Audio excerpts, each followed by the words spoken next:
So these are lamb's quarters, and lamb's quarters are an annual. Chenopodium, I believe, is the genus. And believe it or not, this is a very interesting plant for a couple different reasons. One, it does provide homes for different kinds of wildlife. These spots that you see in here, these are from leaf miners, and there's some specific kinds of leaf miners that only use lamb's quarters. There's also a couple of butterflies. So when you see leaf damage, the scallop wings, both hayhurts, for example, they use lamb's quarters. Lamb's quarters are edible.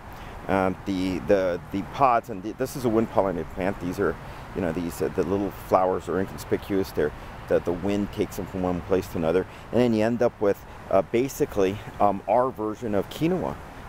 Which is very edible in that same manner. But the leaves are also quite edible.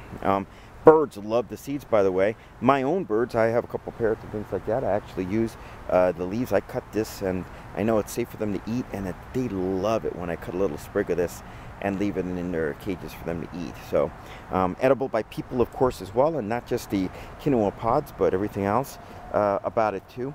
So lamb's quarter is a neat little plant that is, granted, quite weedy. It can grow quite tall.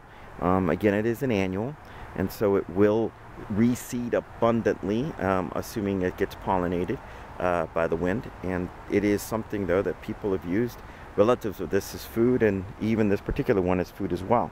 So lamb's quarters, a native annual that can be a bit weedy, but that has all sorts of different uses.